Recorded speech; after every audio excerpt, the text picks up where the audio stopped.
How's it going, everybody? Why am I making another one of these videos within like a week or two of each other? Like a traumatic video. So today's just a little bit of a story time video to explain something that happened 2 nights ago. Currently in London right now with my friends who have come over from America. I'm just gonna say I'm just gonna be a little, because I'm kind of over it. It was 2 nights ago. It was still really traumatic, but I'm not gonna be sulking on camera about it. I'm just gonna tell you what happened because it was kind of fucked up. But this was generally one of the scariest things that has ever happened to me. And it's definitely one of those moments where I genuinely thought like, I could fucking get in some serious like danger and trouble.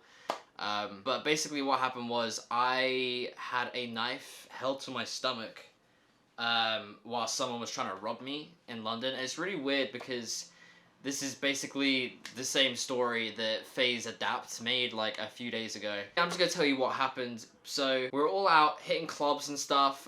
We're drinking quite a lot. And it gets to like 4 or 5 a.m. and we start to go, we went to 3 different clubs in total. The third club was in a bit more of a dodgy area. Now the third club we went to because it was one of the only clubs that was open till very, very late. We weren't really ready to go home yet. So we decided to hit this club. It's in a slightly more dodgy area of London, and we didn't really know this at the time. But we go in, and we're barely there for like 15 minutes. We go in, it's a very sketchy place. We didn't like it, so we decided to leave. So we're outside, up in the outside area, the smoking area. So we went up outside, and I was calling an Uber to get us home. And outside the smoking area, there's like loads of people hanging around, lingering around. Very dodgy as fuck looking people. Like people you just wouldn't want to fuck with. And Jordan had maybe just a bit too much to drink. He left the smoking area, and at these clubs, once you leave the smoking area, you can't just come back in. So because he left the smoking area, we were kind of like, fuck.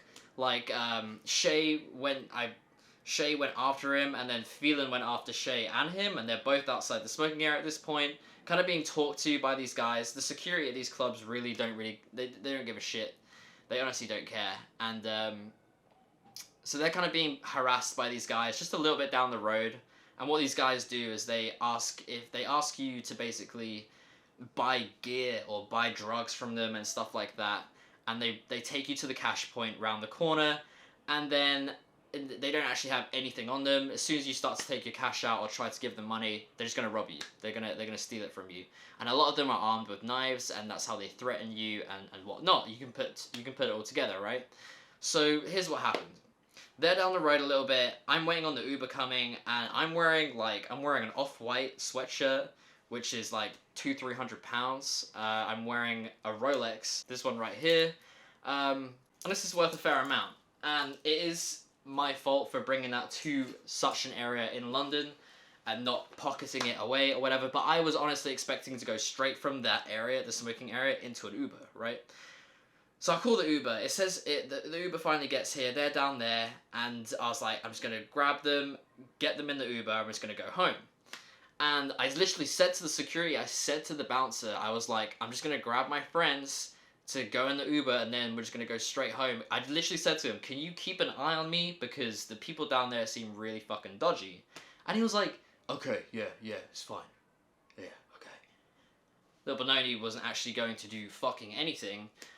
But I walked down to get my friends, and as I walk down, out of the fucking 7th realm, out of nowhere, I don't know where this guy comes from, to my right, comes up beside me and starts trying to sell me cocaine. And I'm like, no, bro, I'm getting an Uber right now. My Uber's there.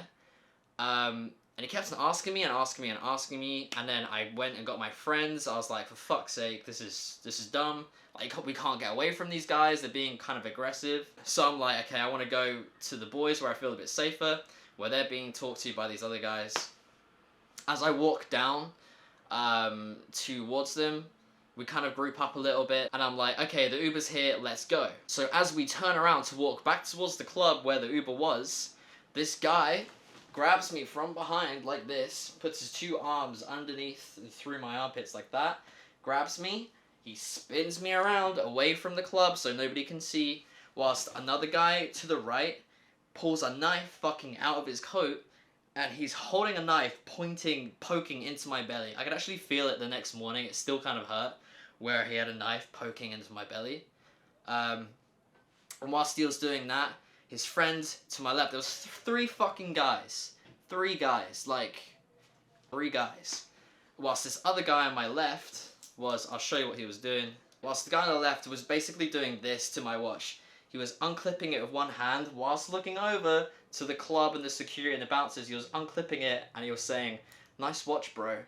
Like, with that really fucking, like, undermining tone, like, "Oh, like, nice watch, bro." Unclipping it, as if basically to say, you can't do anything because you've got a knife to your stomach. I'm taking this watch from you, and that's that. That's the tone he said it to me in. And as he was doing that, you may be wondering how I've still got it. As he was doing that, Shay, one of my friends, grabbed him, literally just took a hold of him, because at this point I was shouting, "No, no, no," and "help." And as that happened, Shay grabbed the guy that was trying to take my watch, and he unclipped it, and my watch was like hanging off my arm, like this. It was hanging off my arm like this at this point, and as soon as Shay grabbed the guy, I nudged the dude, I nudged the dude with the knife out of the way, and I elbowed the guy behind me. I hit him in the neck or in the face, I don't really know. Elbowed him, he released his hands, and I literally just fucking ran. I ran back to the club. I was out of there. I had a knife to my stomach. I'm pretty sure Shay, the guy that Shay kind of grabs, ended up with a knife to his stomach from that same guy. So I ran, got the fucking security. I was like, this dude's down here with knives trying to rob us and whatnot, and the situation kind of dissolved from there. Everyone was okay. Call an Uber. Uber comes up outside. We're being watched by security, and then we're under the security's like watch, like actually inside the club area. As soon as our Uber pulls out directly outside, they give us the all clear to run to the Uber, and as we run to the fucking Uber, these guys, we can literally see these guys running up to the car to go, and we're shouting at the Uber, like, "Go, go, go, go, go," like, "Go, go, go." And it was fucked. It was really traumatic. I've never had a knife held to my stomach before, but this is just something that happens in London. It's very, very common here for people to get robbed very late at night, especially if you're alone or you're very vulnerable, so if you're drunk. But luckily we're all okay. I think that's the main thing. It got a bit heated back here because we were kind of blaming others for like walking out the smoking area or just like not coming straight back. Why were you hanging around out there? Like all this sort of stuff. But it's all in the clear now. We're all good. We're all okay, thankfully. And this is my mistake. This is when you have a nice watch, and I know this, I don't really know why, I think I was just a bit drunk. When you have a nice watch and if you're anywhere vulnerable, you keep it covered. Like, I had a sweatshirt on, and it's always covered, right? It's always covered. However, it was really fucking hot in this club, so I had my sleeves rolled up. For some reason, me being, a little bit drunk and stuff, I just wasn't thinking. And the reason why it's also kind of annoying is because we started at such a nice area of London, such a nice club, and we didn't really know where we were going by the third club, and we're just kind of like, oh, let's just go in there, let's see how it is. We didn't realize how bad the area was. But I'm back home tomorrow, and we're going to be hitting some more CS and stuff. But the good thing is, we're all okay, we're all fine, nothing was actually stolen, luckily. Also, just quickly want to say that I think we're going to be heading to Amsterdam in a few days. I'm going to arrange an actual meetup, and I'll make a video about that. And also, I'm going to Melbourne. I'm going to PAX Australia in Melbourne in 10 days. So I also expect I'm probably going to be doing a little meetup there as well with you guys that are down under, should I say. But yeah, sorry, I didn't really want to put this vibe out that I'm usually got a funny comedic vibe going on. But the whole situation just fucking sucked, and especially after dealing with what happened in Vegas. So that's why it's just kind of fucked with my head a little bit, but we're all good, we're okay, so I'm just going to move on from this. I'm just going to learn from it and move on. I will see you guys in a video tomorrow, 100%. Goodbye, and roll the outro.